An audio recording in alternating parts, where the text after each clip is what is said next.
Words are super important. We use them all the time, and most of us don't really think about what they are or how important they are. By most people's definitions of the word religious, I'm not religious. You'd have to do a word breakdown to really understand what I mean by that. But I do think that the Bible has some fantastic ideas, thoughts, teachings in there. This one I find particularly fascinating. At the beginning of the very Bible, it starts with, "In the beginning God created the heaven and the earth. And the earth was without form and void, and darkness was upon the face of the deep, and the Spirit of God moved upon the face of the waters. And God said, Let there be light, and there was light. And God saw the light, and he called it day. And God said, Let there be a firmament. God made the firmament, and called it heaven. And God said, Let the waters. God called, and God said, and God said, and God said, and God said, again and again and again." There's quite an emphasis here on what God says. Then the book of John, at the beginning of the New Testament, starts in a similar way. "In the beginning was the Word, and the Word was with God, and the Word was God." What the hell does that mean? As a kid, I went to church and just never got this. And the Word was with God, and the Word was God? What does that mean?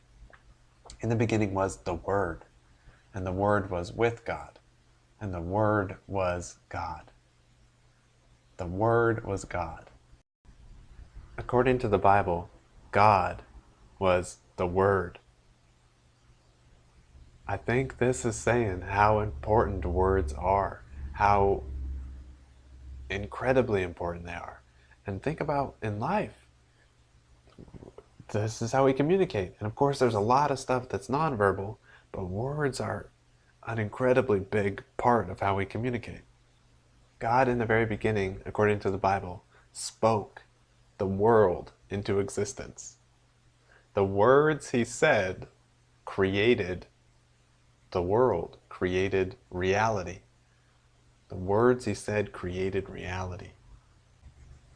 I've put a big focus in my own personal life on words recently, for the last few years, on really understanding them, on really being careful of which words I use, and on really paying attention to the words other people use, and being able to really understand on a whole nother level what they're saying by digging way into which words they choose to use.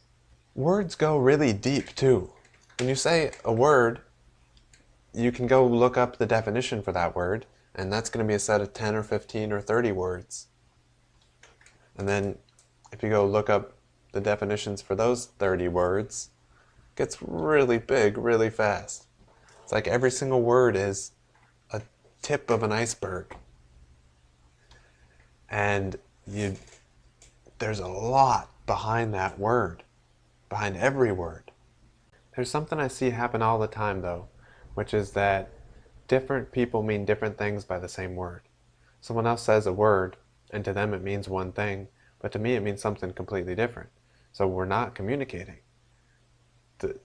A noise comes out of their mouth, and they're meaning it in some way, but I'm taking it in some completely other way. So what they're trying to say gets totally lost in translation because of words, because of the definition of words, and because we're not on the same page about what the definition of that word is. So this word breakdown series is to really dig into individual words, to take a word and break it down, really dig into it and talk about what it means, what the definition or definitions are, what different people may mean when they say this word, so that we can all try and get on the same page and talk the same language and actually communicate with each other by understanding what we mean when we make a certain mouth noise